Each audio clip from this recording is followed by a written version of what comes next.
ഇരുളിൽ അലയും നരരെ തേടി തരയിൽ വന്നവനേ, കരകൾ പാപക്കരകൾ കഴുകും. ക്രിസ്തുയേശുവിന്റെ നിസ്തുല്യ നാമത്തിൽ ശുഭസന്ദേശത്തിലേക്ക് സ്വാഗതം. വിശുദ്ധ വേദപുസ്തകത്തിൽ മത്തായി എഴുതിയ സുവിശേഷം 2-ാം അധ്യായം 11-ാം വാക്യത്തിൽ നാം ഇപ്രകാരം വായിക്കുന്നു: ആ വീട്ടിൽ ചെന്ന് ശിശുവിനെ അമ്മയായ മറിയയോട് കൂടെ കണ്ടു, വീണു അവനെ നമസ്കരിച്ചു. നിക്ഷേപ പാത്രങ്ങളെ തുറന്ന് അവന് പൊന്നും കുന്തിരുക്കവും മൂരും കാഴ്ചവെച്ചു. യേശുക്രിസ്തുവിൻ്റെ ജനന സമയത്ത് കിഴക്ക് നിന്നുള്ള വിദ്വാൻമാർ അവനെ നമസ്കരിപ്പാൻ ആഗ്രഹിച്ചതിനാൽ അവനെ തേടി യെരുശലേമിലേക്ക് വന്നു. അവർ അവൻ്റെ വീട്ടിലെത്തിയപ്പോൾ അവനെ അവൻ്റെ അമ്മ മറിയയോട് കൂടെ കണ്ടു. അവർ അവനെ വീണ് നമസ്കരിച്ചു.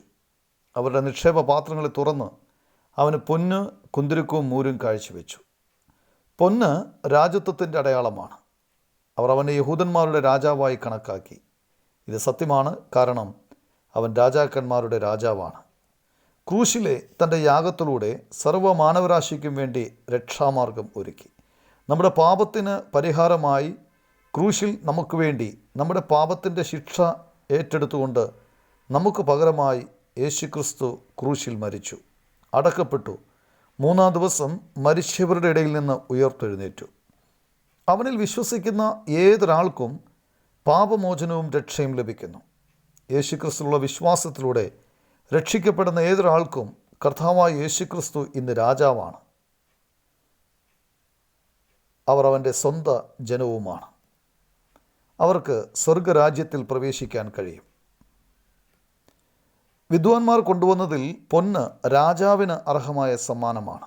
അത് അവർ അവൻ്റെ മുമ്പിൽ കാഴ്ചവെച്ചു.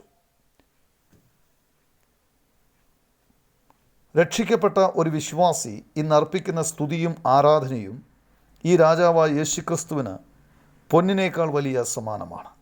കർത്താവായ യേശുക്രിസ്തുവിലുള്ള വിശ്വാസത്താൽ നിങ്ങൾക്കും സ്തോത്രയാഗം അർപ്പിക്കാൻ കഴിയട്ടെ. നിങ്ങൾക്ക് വേണ്ടിയുള്ള ഞങ്ങളുടെ പ്രാർത്ഥനയും അതുതന്നെയാണ്.